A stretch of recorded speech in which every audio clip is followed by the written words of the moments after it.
Midday, we're down at the Kamloops Art Gallery this afternoon, joined by the curator, Chero Neville. It's great to have you back on the show. Thanks for having me. Yeah, you're very welcome. Pam Hall is the name of the artist behind this current exhibit. It's called Houseworks, and it's very cool because there's several house-like structures in here that all represent something quite different, I think, Chero.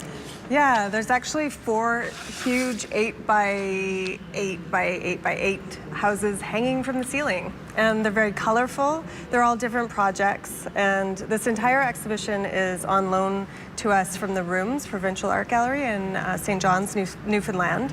And it represents 10 years of really long and involved projects by Pam Hall. And even the title lends itself to a couple of different meanings.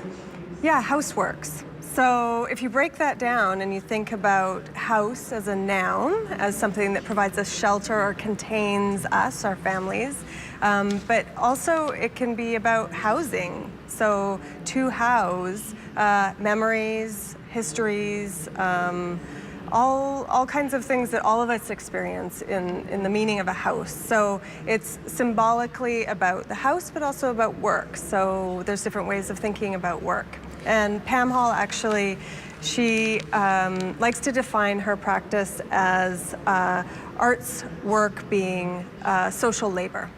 Okay, so what does each of these houses, or even the one behind us, we're standing in front of a house made out of aprons, essentially. Yeah. What is this supposed to represent then? Well, it's a really good example of this idea of social labor. So this actually came about from the exhibition that was at the Rooms, and it was Pam and 2 other women, 3 sewing machines, 3 ironing boards, 3 irons, and they made this house over the course of a 40-hour work week. Wow. So, you know, part of her practice is also thinking about when you look at an object, how much history it contains. So the apron, you know, some of these are vintage aprons, and so they contain memories and history, and so sewing them all together in a house that you can enter, by the way, and it's very frilly and beautiful inside. It is really pretty. I want to go in there and have lunch or something. Anyone can. That's the other exciting part of the show, is that it's really meant to touch and to enter and to participate in. Right.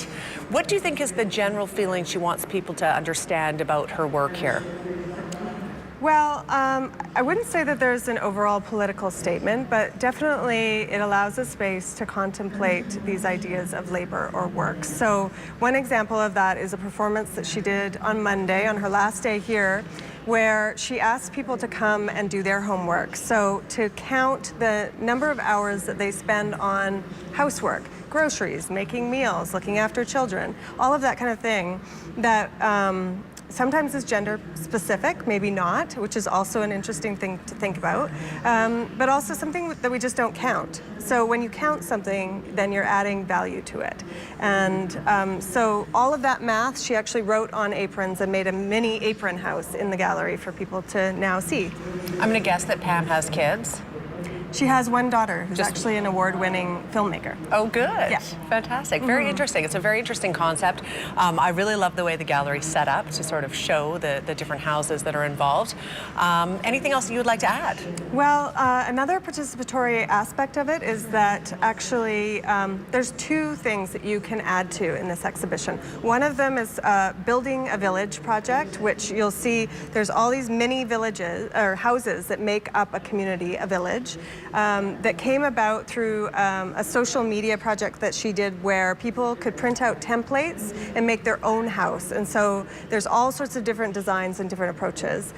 We have those templates here, so people can pick them up and make their own house and contribute to the village, which is an ongoing project. Neat. And then the other part that they can do is there's one of the houses is called the Newfoundland House of Prayer.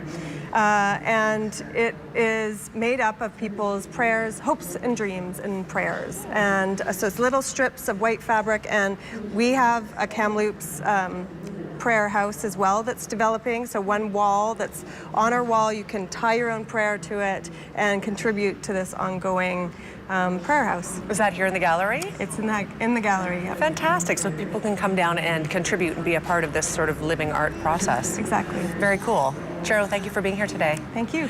Houseworks is going to be here at the Council Art Gallery right through until March 14th. So if you'd like to come and check it out, you absolutely should, because it's a very neat project to take a look at. We are back in 2 minutes. Stay with us.